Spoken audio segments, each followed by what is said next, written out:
संवैधानिक प्रक्रिया अपनाना, आप कोई गलती मत करना। प्रधान जी का मुकदमा हुआ है, झूठे मुकदमे से डरने वाले लोग हैं। अंबिका बताओ, डरते हुए कभी नहीं डरा, मैं कभी नहीं डर सकता। मैं अपने मान सम्मान के लिए, महापुरुषों के लिए हम कभी नहीं झुक सकते। अगर जो हमारे महापुरुषों के मान सम्मान में ठेस पहुंचा तो हमारा अगर इतिहास बदलेंगे तो उनका पूरा भूगोल बदल देंगे। यशवंत जी मुझसे बोले वायर हो गए, भावुक हो गए। मुझसे कहा मौर्य जी ने, यशवंत जी ने मुझसे कहा भैया अगर गोली खानी पड़ी तो पीछे नहीं हटूंगा, गोली भी खा लेंगे महापुरुषों के सम्मान में। मैंने कहा कि नहीं, गोली खाने की जरूरत नहीं है, अपमान किया गया है, अपमान को समझने की जरूरत है, अपमान का मुकाबला करने की जरूरत है। आप बताओ, गेट बनना चाहिए नहीं बनना चाहिए? बताओ, दोनों हाथ आगे बताओ, जो वहां तक है छत तक। अगर छत वालों को मेरी आवाज आ रही है तो मैं उनको भी कहूंगा, जो छत पे बैठी है मेरी बहनें, धूप में बैठी है, बताओ गेट बनना चाहिए नहीं बनना चाहिए?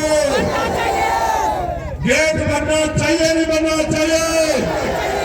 और मैं तो कहता हूं, एक गांव के बाहर क्यों, हर गांव के बाहर हमारे महापुरुषों के सम्मान का गेट बनना चाहिए।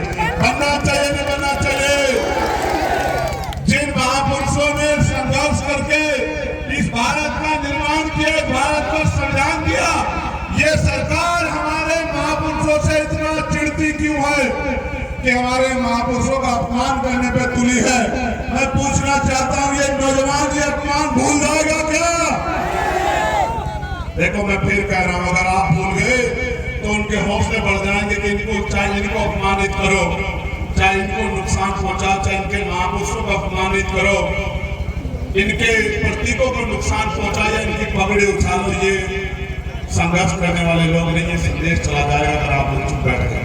तो आप लोग कानूनी प्रक्रिया को समझना, कोशिश करना, जिस परमिशन की जरूरत है परमिशन लेने की कोशिश करेंगे। और जहां तक मौर्य जी ने कहा कि महापुरुषों के सम्मान में जेल जाना पड़ा तो चला जाऊंगा, मैं मानता हूं कि एक जेल नहीं, इस जेल के दरवाजे बड़े करवा लेना। अंबिका मौर्य जेल जाएंगे तो चंद्रशेखर आजाद भी जेल जाएगा, मेरी बात को आप